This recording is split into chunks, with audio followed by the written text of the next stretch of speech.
Party ఫిరాయింపు ఆరోపణలు ఎదుర్కొంటున్న ఎమ్మెల్యేలు కడియం దానం 2-3 రోజుల్లో స్పీకర్ ని కలవనున్నారు. సుప్రీంకోర్టు గడువుతో స్పీకర్ నోటీసుకు వివరణ ఇవ్వాలని నిర్ణయం తీసుకున్నారు. ఇప్పటికే స్పీకర్ కు వివరణ ఇవ్వాల్సిందే. స్పీకర్ కార్యాలయం నోటీసులు కూడా పంపించింది. అయితే తమకు సమయం కావాలని దానం కడియం శ్రీహరి విజ్ఞప్తి చేయడంతో సమయం ఇచ్చారు స్పీకర్. తాజా పరిణామాలతో 2-3 రోజుల్లో స్పీకర్ కు వివరణ ఇవ్వాలని భావిస్తున్నారు.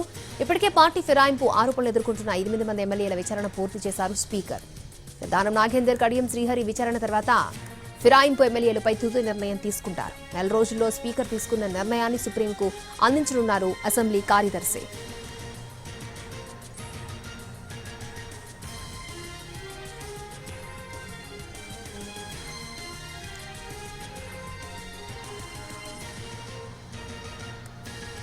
పార్టీ ఫిరాయింపు ఆరోపణలు ఎదుర్కొంటున్న ఎమ్మెల్యేలు కడియం శ్రీహరి దానం నాగేందర్ 2-3 రోజుల్లో స్పీకర్ ని కలవనున్నారు. సుప్రీంకోర్టు గడువుతో స్పీకర్ నోటీసుకు వివరణ ఇవ్వాలని వారు నిర్ణయం తీసుకున్నట్లుగా తెలుస్తోంది.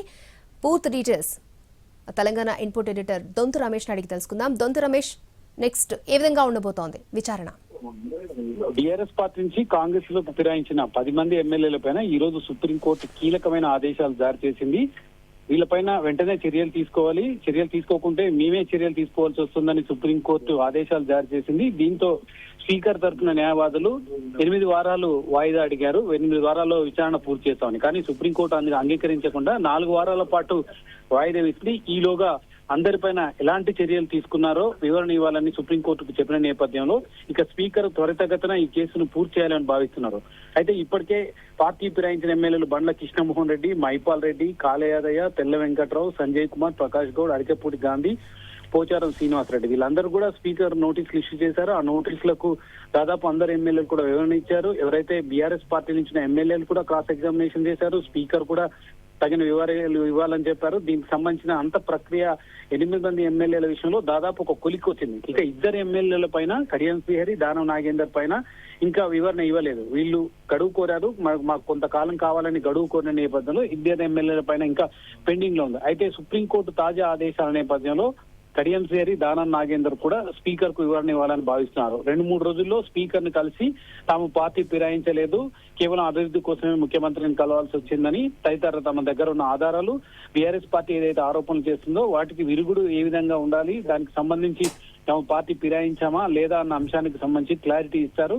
స్పీకర్ వద్దకు 2 ఎమ్మెల్యేలు కూడా వెళ్లి వాళ్ళ దగ్గర ఉన్న ఆధారాలు, ఇప్పటి వరకు ఫిర్యాదు పిఆర్ఎస్ ఎలాంటి ఫిర్యాదు చేసింది, బీఆర్ఎస్ ఎమ్మెల్యేలు ఏ విధంగా తమ పైన ఫిర్యాదు చేశారు, వాటికి కౌంటర్ ఇచ్చే విధంగా కడియం శ్రీహరి, దానం నాగేందర్ కు సంబంధించిన వాళ్ళ లాయర్లు కూడా స్పీకర్ ముందు హాజరయ్యే ఛాన్స్ ఉంది. ఇప్పటి వరకు దాదాపు ఒక 2 నెలల గడువు కూడా అడిగారు. కానీ తాజా పరిణామాలు, తాజాగా సుప్రీంకోర్టు ఆదేశాలు ఖచ్చితంగా 4 వారాల్లో స్పీకర్ నిర్ణయం తీసుకోవాల్సిందని చెప్పిన నేపథ్యంలో కడియం శ్రీహరి, దానం నాగేందర్ అనివార్యంగా స్పీకర్ వద్దకు హాజరయ్యే అవకాశం ఉంది. ఈ సమయంలో కీలకమైన పరిణామాలు కూడా ఏర్పడే అవకాశం ఉంది. స్పీకర్ పోతూ వెళ్లిన తర్వాత ఏదైనా ప్రతికూలంగా ఉంటే, ఎందుకంటే దానం నాగేందర్ బీఆర్ఎస్ ఎమ్మెల్యేగా గెలిచారు, కాంగ్రెస్ లో ఫిరాయించిన తర్వాత సికింద్రాబాద్ కాంగ్రెస్ అభ్యర్థిగా పోటీ చేశారు.